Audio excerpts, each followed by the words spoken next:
மக்களை தமிழகத்தை மக்களை தமிழகத்தை ஸ்டாலின் மாடல் அரசு, ஃபெயிலியர் மாடல் அரசு. Bye bye Stalin. இன்றைக்கு திராவிட முன்னேற்ற கழகம் என்று சொன்னா அது திமுக குடும்பம் ஆயிட்டது, கருணாநிதியுடைய குடும்பம் ஆயிட்டு. திமுக திரு கருணாநிதி குடும்பம், திரு கருணாநிதி குடும்பம்னா திமுக. அதுதான் இன்றைய தினம் பார்க்கப்படுகிறது. அங்க இருக்கிற திமுக கட்சிக்காரர்கள் மரியாதையே கிடையாது. இப்ப என் பக்கத்துல கந்த நிக்கிறார், திரு ஸ்டாலின் பக்கத்தில் யாராவது நிக்க முடியுமா? நான் அங்கே இருந்து இங்கே வந்தவன், கீழே இருந்து இங்கே வந்தவன், சாதாரண தொண்டன், கிளைக்கழக செயலாளர், ஒன்றிய செயலாளர், மாவட்ட செயலாளர், மாநில செயலாளர், எம்எல்ஏ, எம்பி, மந்திரி, அப்புறம் தான் முதல் மந்திரி, பிறகுதான் பொதுச் செயலாளர். இப்படி கீழே இருந்து மக்களோடு மக்களாக இருந்து ஏழை மக்களோடு படுகின்ற துன்பம், துயரம், வேதனை, மக்கள் படுகின்ற அவதிகள் முழுமையாக அனுபவ ரீதியாக அனுபவித்தவர்.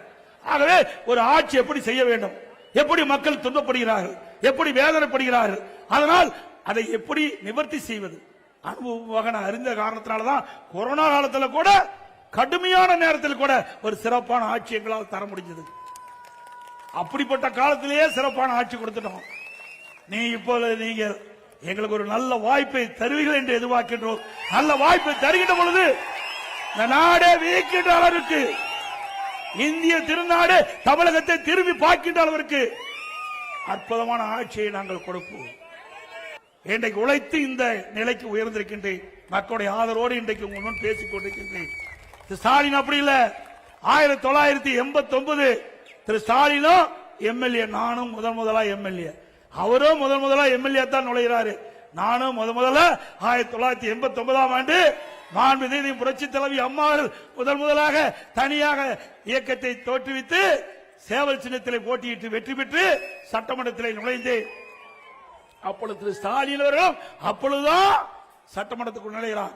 அவர் வந்த வழி வேறு, நான் வந்த வழி வேறு. அவருடைய அப்பா திமுக தலைவர், முதலமைச்சர், அழகா வெற்றி பெற்று உள்ள வந்தார். இப்படிப்பட்ட சாதாரண நின்றுகிட்டு இருக்கிறவங்க எவ்வளவு கஷ்டப்பட்டு மேல வர முடியும் என்று உங்களுக்கு நன்றாக தெரியும். அப்படி சாதாரண தொண்டனாக இருந்து நான் சட்டமன்ற உறுப்பினராகி பிறகு நாடாளுமன்ற உறுப்பினராக நான் தேர்ந்தெடுக்கப்பட்டேன்.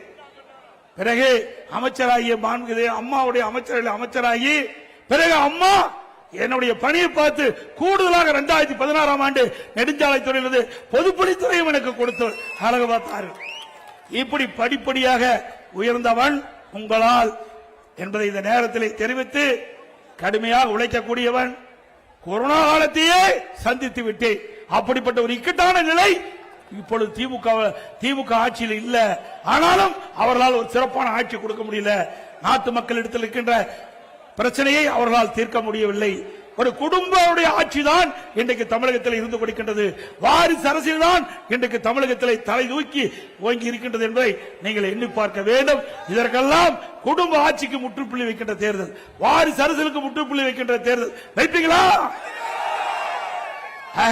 ஒரு சுதந்திரமாக மக்கள் செயல்படக்கூடிய ஒரு நல்ல ஆட்சி தமிழகத்திலே மலர வேண்டும் என்றால் அது தேசிய ஜனநாயக கூட்டணியிலே அங்க வைக்கின்ற அண்ணா திமுக மீண்டும் ஆட்சிக்கு வர வேண்டும்.